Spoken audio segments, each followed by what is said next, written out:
اللہ تعالیٰ یہ خواب کیوں دکھاتا ہے بندوں کو؟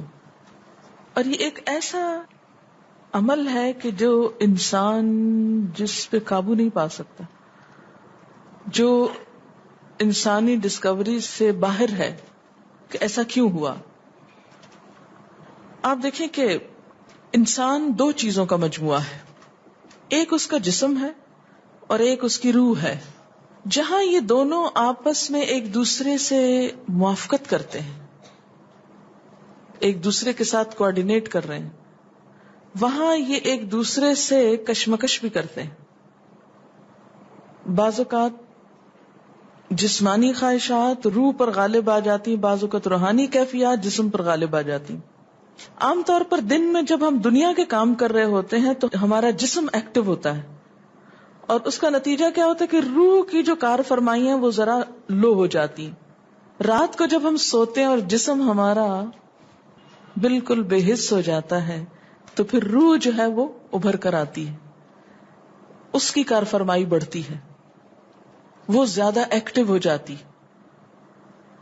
پھر آپ کو قرآن کی وہ آیت بھی یاد ہوگی کہ جس میں اللہ تعالیٰ فرماتے ہیں کہ جب انسان سوتا ہے تو ہم اس کی ایک روح لے لیتے ہیں، جس کو زندگی دینی ہوتی ہے وہ واپس لوٹا دیتے ہیں، ورنہ جو دوسری باقی ہوتی ہے وہ بھی لے لیتے ہیں.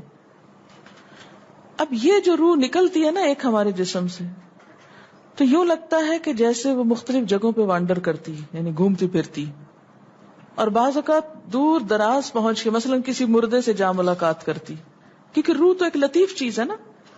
جب ماں کے پیٹ میں بچے کے اندر آتی ہے تو کوئی پتہ نہیں چلتا، جب نکل جاتی ہے تو کوئی پتہ نہیں چلتا.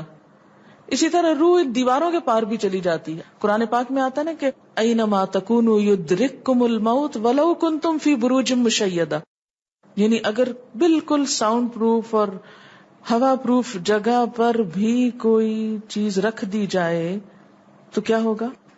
روح وہاں سے بھی نکل جائے گی. یعنی روح کے لیے یہ مادی چیزیں رکاوٹ نہیں ہے. اب آپ دیکھیں جو لوگ مر جاتے ہیں بعض اوقات آپ کی ان سے ملاقات ہوتی اور آپ کو یوں لگتا ہے جیسے آپ ان کو چھو کر آئیں، اور ایسا ممکن ہے کہ وہ جو سوتے وقت ایک روح آپ کی نکلی وہ ٹریول کرتے کرتے اس مقام پہ جا پہنچی جہاں وہ مردہ روح تھی، اور اس نے اس سے جا کر باتیں بھی کی، کچھ میسج بھی لیے، کچھ اور بھی. تو اس سارے کو ہم واضح طور پر نہ جان سکتے ہیں، اس کی حقیقت نہ سمجھ سکتے ہیں، لیکن بعض خوابوں کو انٹرپریٹ کرنے میں یہ چیز آپ کو مدد دے گی کہ ایسا کس طرح پاسبل ہے. آپ اپنے بستر پر لیٹے ہوئے اور روحانی طور پر آپ خواب میں آپ کہیں اور پہنچے ہوئے. بعض اوقات آپ دیکھتے ہیں کہ میت آپ کو کوئی چیز دے رہی ہے، میت رو رہی ہے، میت خوش ہے، آپ اس کو دیکھتے ہیں وہ بڑے باغ میں بیٹھی ہوئی ہے. یہ آپ نے کہاں سے دیکھ لیا؟ آپ تو بستر پہ لیٹے ہوئے تھے. تو وہ جو ایک شعور سوتے وقت نکل جاتا ہے، جسم سے الگ ہو جاتا ہے، وہ ٹریول کر رہا ہوتا ہے ایک طرح سے، اور وہ ایسی جگہوں پر اللہ کے اذن سے ہی پہنچ جاتا ہے اور اس کو وہاں کی معلومات مل جاتی ہیں.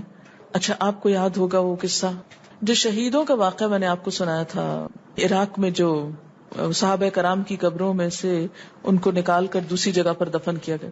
آپ نے دیکھا کہ مستقل کنٹینیوسلی 3 دن خواب آیا ایک شخص، جب اس نے اگنور کیا تو بادشاہ وقت کو خواب آیا، مفتی اعظم کو خواب ہے، اور مسلسل خواب میں وہ اپنا میسج کنوے کر رہے ہیں کہ ہمیں وہاں سے نکالو، ہماری قبروں میں پانی آ گیا. اور یہ بالکل سچا واقعہ ہوا، دنیا نے جس کا مشاہدہ بھی کیا. تو پھر آپ اس کو کیسے انٹرپریٹ کریں گے؟ وہ شہداء کہاں ملے تھے؟ تو بات یہ ہے کہ جیسے ہماری روح ٹریول کرتی ہے، کہیں ایسی جگہ جا پہنچتی ہے تو ہو سکتا ہے کہ وہ اس مقام تک جا پہنچی ہو. یہ شہیدوں کی روح تو آزاد ہوتی ہے، ان کو اجازت مل گئی ہو کہ وہ ان لوگوں کی روح سے جا ملے، کیونکہ سجین قید خانے میں تو ہوتی ہے نا وہ روح جس کو مجرم روح جو ہوتی، لیکن جو مومن کی روح ہے، خاص طور پہ شہداء کی روح ہے، تو جنت میں کیا کر رہی ہوتی ہے؟ گھوم پھر رہی ہوتی، کھا پی رہی ہوتی. تو یہ بالکل ایک سچ ہے اور حقیقت ہے کہ بسا اوقات انسان خواب میں ایسے لوگوں سے ملاقات کر کے ان کے حالات کو جان لیتا ہے کہ ان پہ کیا گزر رہی. مثلا ان کو عذاب ہو رہا ہے. یہ عام بات ہے نا کہ میت کو جس حال میں دیکھو اسی حال میں ہوتی ہے. یعنی اگر خواب میں دیکھیں کسی نے اپنے والدین کو دیکھا کہ وہ بہت رو رہے ہیں فوت ہونے کے بعد، تو کیا کرنا چاہیے؟ ان کی طرف سے صدقہ دعا کرنی چاہیے. یہ بھی اللہ کی ایک رحمت ہوتی ہے کہ ان کو موقع دے دیا جاتا ہے کہ وہ اپنا میسج کنوے کر دیں. ایک طرح سے وہ اس کے دل کی بات نہیں ہوتی، الا یہ کہ آپ کسی انسان کے بارے میں بہت برا گمان رکھتے ہیں اور آپ اسے دیکھتے ہیں کہ وہ رو رہا ہے یا کچھ، لیکن کئی اور لوگ دیکھتے ہیں کہ وہ ہنس رہا ہے، کھیل رہا ہے. تو اس کا مطلب یہ ہے کہ پھر آپ ان دو کا کنٹراڈکشن کیسے دور کریں گے؟ تو پھر آپ یہ دیکھیں گے کہ جس نے خواب دیکھا ہے اس کا اپنا نظریہ اس شخص کے بارے میں کیا تھا، کیونکہ اس کی اپنی بدگمانی تو نہیں اندر چھپی ہوئی تھی کہ جو سوتے وقت اوپر ابھر آئی اور اس نے وہ روپ اس طرح کا دکھا دیا. پھر وہ حدیث نفس میں آ جائے گی، دل کی بات میں وہ چیز آ جائے گی. ٹھیک. تو نبوت کا جیسے انبیاء علیہ السلام کو کچھ غیب کی خبریں دے دی جاتی تھی، اسی طرح عام انسانوں کو خواب کے ذریعے کچھ غیب کی خبریں دے دی جاتی ہیں. لیکن کسی بھی خواب کے سچا ہونے کی آپ کوئی دلیل نہیں رکھتے. ایز سچ واضح بات یہ نہیں کہہ سکتے کہ میں نے جو خواب دیکھا وہ بالکل سچ ہو جائے گا، یہ آپ دعویٰ نہیں کر سکتے. نبوت کا تو دعویٰ کیا جا سکتا ہے، لیکن آپ اپنے خواب کا دعویٰ نہیں کر سکتے کہ میں نے جو دیکھا ہے وہ بالکل سچ دیکھا. ہو سکتا ہے آپ کو شیطان نے ڈرایا ہو سکتا ہے کہ آپ کے اپنے دل کی سوچیں اور خیالات اس میں آ رہے ہوں، اور خصوصاً اس وقت جب دو متضاد آپ کو خبریں ملیں.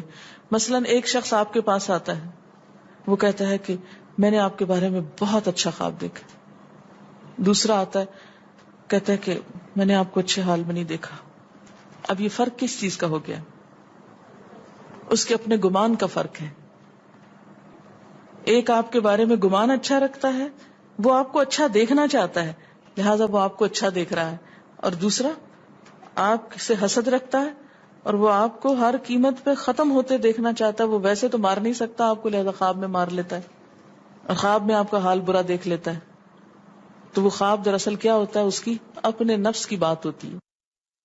اسی طرح بعض لوگ جو جھوٹ سے بچتے ہیں، دھوکے سے بچتے ہیں، جن کے اندر منافقت نہیں ہوتی، جن کے دل بالکل صاف ہوتے ہیں، ان کو بھی بعض اوقات ایسے خواب آتے ہیں کہ جو بالکل واضح حقیقت ایک طرح سے نظر آ جاتی. لیکن کوئی شخص یہ خود سے دعویٰ نہیں کر سکتا کہ جو میں نے دیکھا ہے وہ میرے دل کی بات نہیں اور وہ بالکل بڑی سچائی ہے، جب تک کہ وہ چیز عملاً سامنے نہ آ جائے. آپ صلی اللہ علیہ وسلم نے فرمایا، اچھا خواب اللہ کی طرف سے ہے اور برا شیطان کی طرف سے. یعنی اگر آپ کسی کو برا دیکھ رہے ہیں یا کسی کی برائی دیکھ رہے ہیں تو وہ دراصل کیا ہے؟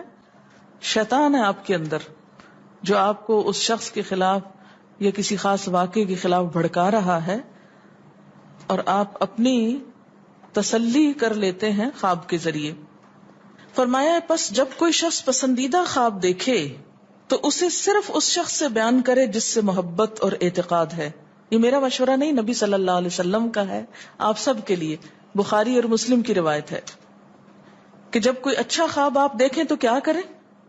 اس کو بتائیں جس سے آپ محبت رکھتے ہو، وہ آپ سے بھی رکھتا ہو اور جس پر آپ کا اعتماد ہو. جیسے حضرت یعقوب علیہ السلام نے کیا کہا تھا بیٹے کو کہ مجھے تو بتا دیا، بھائیوں کا نہیں بتانا. اور جب مکروہ خواب دیکھیں تو حق تعالی سے اس خواب کے شر اور شیطان کے فتنے سے پناہ مانگے. جب برا خواب دیکھیں تو اس خواب کے شر اور شیطان کے فتنے سے پناہ مانگے کہ شیطان بہکانے لگا انسان کو. اچھا آپ دیکھیں کہ بعض اوقات یہ ہوتا ہے کہ جسے ہمارا کسی سے اختلاف ہوا ہے، عقیدے میں، گھر کے جھگڑے میں، کسی ذاتی اس میں، تو ہم کمزور ہوتے ہیں، مجبور ہوتے ہیں، اس کو کچھ کہہ نہیں سکتے. تو پھر ہم بعض اوقات اپنی تسکین کیسے کرتے ہیں؟ خوابوں میں کرتے ہیں. مثلا ایک لڑکا کسی سے شادی کرنا چاہتا ہے اور وہ کر نہیں پاتا، اس کو وہ رشتہ مل نہیں رہا، تو وہ خواب میں دیکھتا ہے کہ اس کی شادی اس سے ہو گئی ہے، اس لڑکی سے.